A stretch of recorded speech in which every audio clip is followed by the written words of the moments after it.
दिन का अंत होने पर दोनों सेनाएं लौट पड़ी। आज के युद्ध में योद्धाओं को बड़ी थकावट हुई, परंतु श्री राम जी की कृपा से वानर सेना का बल उसी प्रकार बढ़ गया जैसे घास पाकर अग्नि बहुत बढ़ जाती है। उधर राक्षस दिन रात इस प्रकार घटते जा रहे हैं जिस प्रकार अपने ही मुख से कहने पर पुण्य घट जाते हैं। रावण बहुत विलाप कर रहा है, बार बार भाई कुंभकर्ण का सिर कलेजे से लगाता है। स्त्रियां उसके बड़े भारी तेज और बल को बखान करके हाथों से छाती पीट पीट कर रो रही है। उसी समय मेघनाद आया और उसने बहुत सी कथाएं कहकर पिता को समझाया और कहा, कल मेरा पुरुषार्थ देखिएगा, अभी बहुत बड़ाई क्या करूं। हे तात, मैंने अपने इष्टदेव से जो बल और रथ पाया था वह बल और रथ अब तक आपको नहीं दिखलाया था। इस प्रकार डींग मारते हुए सवेरा हो गया। लंका के चारों दरवाजों पर बहुत से वानर आ डटे। इधर काल के समान वीर वानर भालू है, उधर अत्यंत रणधीर राक्षस है। दोनों ओर के योद्धा अपनी अपनी जय के लिए लड़ रहे हैं। हे गरुड़, उनके युद्ध का वर्णन नहीं किया जा सकता। मेघनाद उसी पूर्वोक्त मायामय रथ पर चढ़कर आकाश में चला गया और अट्टहास करके गरजा, जिससे वानरों की सेना में भय छा गया। वह शक्ति, शूल, तलवार, कृपाण आदि अस्त्र शस्त्र एवं वज्र आदि बहुत से आयुध चलाने तथा फरसे, परीग, पत्थर आदि डालने और बहुत से बाणों की वृष्टि करने लगा। आकाश में दशों दिशाओं में बाण छा गए, मानो मघा नक्षत्र के बादलों ने झड़ी लगा रखी। पकड़ो पकड़ो मारो ये शब्द कानों से सुनाई पड़ते, पर जो मार रहा है उसे कोई नहीं जान पाता। पर्वत और वृक्षों को लेकर वानर आकाश में दौड़ कर जाते हैं, पर उसे देख नहीं पाते। इससे दुखी होकर लौट आते हैं। मेघनाद ने माया के बल से अटपटी घाटियों, रास्तों और पर्वत कंदराओं को बाणों के पिंजरे बना दिए, बाणों से छा दिया। अब कहा जाए, यह सोचकर रास्ता न पाकर वानर व्याकुल हो गए, मानो पर्वत इंद्र की कैद में पड़े हो। मेघनाद ने मारुति, हनुमान, अंगद, नल और नील आदि सभी बलवानों को व्याकुल कर दिया। फिर उसने लक्ष्मण जी और सुग्रीव और विभीषण जी को बाणों से मारकर उनके शरीरों को चलनी कर दिया। फिर वह श्री रघुनाथ जी से लड़ने लगा। वह जो बाण छोड़ता वे साप होकर लगते हैं। जो स्वतंत्र, अनंत, एक, अखंड और निर्विकार है, वो खर के शत्रु श्री राम जी लीला से नागपाश के वश हो गए, उससे बंध गए। श्री राम जी सदा स्वतंत्र, एक अद्वितीय भगवान है। वे नट की तरह अनेकों प्रकार की दिखावटी चरित्र करते हैं। रण की शोभा के लिए प्रभु ने अपने को नागपाश में बंधा लिया, किंतु उससे देवताओं को बड़ा भय हुआ। शिव जी कहते हैं, हे गिरिजे, जिनका नाम जप कर मुनि भव जन्म मृत्यु की फांसी को काट डालते हैं, वे सर्वव्यापक और विश्व निवास, विश्व के आधार प्रभु कहीं बंधन में आ सकते हैं? हे भवानी, श्री राम जी की इन सगुण लीलाओं के विषय में बुद्धि और वाणी के बल से तर्क निर्णय नहीं किया जा सकता। ऐसा विचार कर जो तत्वज्ञानी और विरक्त पुरुष है, वे सब शंका छोड़कर श्री राम जी का ही भजन करते हैं। मेघनाद ने सेना को व्याकुल कर दिया।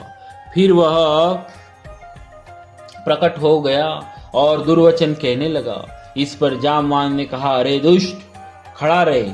यह सुनकर उसे बड़ा क्रोध आया। अरे मूर्ख, मैंने बूढ़ा जानकर तुझको छोड़ दिया था। अरे अधम, अब तू मुझी को ललकारने लगा। ऐसा कहकर उसने चमकता हुआ त्रिशूल चलाया। जामवान उसी त्रिशूल को हाथ से पकड़कर दौड़ा और उसे मेघनाद की छाती पर दे मारा। वह देवताओं का शत्रु चक्कर खाकर पृथ्वी पर गिर पड़ा। जाम्बवान ने फिर क्रोध में भरकर पैर पकड़कर उसे घुमाया और पृथ्वी पर पटक कर उसे अपना बल दिखलाया, किंतु वरदान के प्रताप से वह मारे नहीं मरता। तब जाम्बवान ने उसका पैर पकड़कर उसे लंका पर फेंक दिया। इधर देवर्षि नारद जी ने गरुड़ को भेजा। वे तुरंत ही श्री राम जी के पास आ पहुंचे। पक्षीराज गरुड़ जी सब माया सर्पों के समूह को पकड़ पकड़ कर खा गए। तब सब वानरों के झुंड माया से रहित होकर हर्षित हुए। पर्वत, वृक्ष, पत्थर और नख धारण किए वानर क्रोधित होकर दौड़े। निशाचर विशेष व्याकुल होकर भाग चले और भागकर किले पर चढ़ गए। मेघनाद की मूर्छा छूटी। तब पिता को देखकर उसे बड़ी शर्म लगी। मैं अजय होने का यज्ञ करूं, ऐसा मन में निश्चय करके वह तुरंत श्रेष्ठ पर्वत की गुफा में चला गया। यहाँ विभीषण जी ने यह सलाह विचारी और श्री रामचंद्र जी से कहा, हे अतुलनीय बलवान उदार प्रभु, हे अतुलनीय बलवान उदार प्रभु, देवताओं को संतुष्ट करने वाला दुष्ट, देवताओं को सताने वाला दुष्ट मायावी मेघनाद अपवित्र यज्ञ कर रहा है। हे प्रभु, यदि वह यज्ञ सिद्ध हो जाएगा तो हे नाथ, फिर मेघनाद जल्दी जीता न जा सकेगा। यह सुनकर श्री रघुनाथ जी ने बहुत सुख माना और अंगद आदि बहुत से वानरों को बुलाया और कहा, हे भाइयों, सब लोग लक्ष्मण के साथ जाओ और जाकर यज्ञ को विध्वंस करो। हे लक्ष्मण, संग्राम में तुम उसे मारना। देवताओं को भयभीत देखकर मुझे बड़ा दुख है। हे भाई सुनो, उसको ऐसे बल और बुद्धि के उपाय से मारना जिससे निशाचर का नाश हो। हे जाम्बवान, सुग्रीव और विभीषण, तुम तीनों जने सेना समेत इनके साथ रहना। इस प्रकार जब श्री रघुवीर ने आज्ञा दी, तब कमर में तरकस कसकर और धनुष सजाकर चढ़ाकर रणधीर श्री लक्ष्मण जी प्रभु के प्रताप को हृदय में धारण करके मेघ के समान गंभीर वाणी बोली, यदि मैं आज उसे बिना मारे जाऊं तो श्री रघुनाथ जी का सेवक न कहलाऊं। यदि सैकड़ों शंकर भी उसकी सहायता करे तो भी श्री रघुवीर की दुहाई है, आज मैं उसे मार ही डालूंगा। श्री रघुनाथ जी के चरणों में सिर नवाकर शेषावतार श्री लक्ष्मण जी तुरंत चले। उनके साथ अंगद, नील, मयंद, नल और हनुमान जी आदि उत्तम योद्धा थे। वानरों ने जाकर देखा कि वह बैठा हुआ खून और भैंसों की आहुति दे रहा है। वानरों ने यह सब यज्ञ विध्वंस कर दिया। फिर भी जब वह नहीं उठा तब वे उसकी प्रशंसा करने लगी। इतने पर भी वह न उठा। तब उन्होंने जाकर उसके बाल पकड़े और लताओं से मार मार कर वे भाग चले।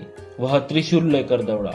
तब वानर भागे और वहां आ गए जहां आगे लक्ष्मण जी खड़े थे। वह अत्यंत क्रोध का मारा हुआ आया और बार बार भयंकर शब्द करके गरजने लगा। मारुति, हनुमान जी और अंगद क्रोध करके दौड़े। उसने छाती में त्रिशूल मारकर दोनों को धरती पर गिरा दिया। फिर उसने प्रभु श्री लक्ष्मण जी पर प्रचंड त्रिशूल छोड़ा। अनंत श्री लक्ष्मण जी ने बाण मारकर उसके 2 टुकड़े कर दिए।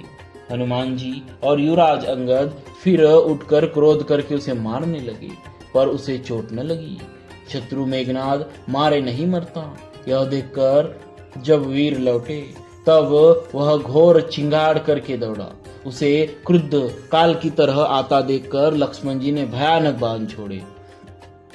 वज्र के समान बाणों को आते देखकर वह दुष्ट तुरंत अंतर्धान हो गया और फिर भांति भांति के रूप धारण करके युद्ध करने लगा। वह कभी प्रकट होता था और कभी छिप जाता था। शत्रु को पराजित न होता देखकर वानर डरे। तब सरपराज शेष जी, लक्ष्मण जी बहुत ही क्रोधित हुए। लक्ष्मण जी ने मन में यह विचार दृढ़ किया कि इस पापी को मैं बहुत खेला चुका, अब और अधिक खेलाना अच्छा नहीं, अब तो इसे समाप्त ही कर देना चाहिए। कौशलपति श्री राम जी के प्रताप स्मरण करके लक्ष्मण जी ने विरोचित दर्प करके बाण का संधान किया। बाण छोड़ते ही उसकी छाती के बीच में लगा। मरते समय उसने सब कपट त्याग दिया। श्री राम के छोटे भाई लक्ष्मण कहाँ है, राम कहाँ है, ऐसा कहकर उसने प्राण छोड़ दिए। अंगद और हनुमान कहने लगे, तेरी माता धन्य है जो तू लक्ष्मण जी के हाथों मरा, और मरते समय श्री राम लक्ष्मण को स्मरण करके तूने उनके नामों का उच्चारण किया। हनुमान जी ने उसको बिना ही परिश्रम के उठा लिया और लंका के दरवाजे पर रखकर वे लौट आए। उसका मरना सुनकर देवता और गंधर्व आदि सब विमानों पर चढ़ कर आकाश में आए। वे फूल बरसाकर नगाड़े बजाते हैं और श्री रघुनाथ जी का निर्मल यश गाते हैं। हे अनंत आपकी जय हो, हे जगदाधार आपकी जय हो, हे प्रभु आपने सब देवताओं का महान विपत्ति से उद्धार किया। बोलिए श्री सीताराम जी महाराज की जय। भक्तवत्सल भगवान की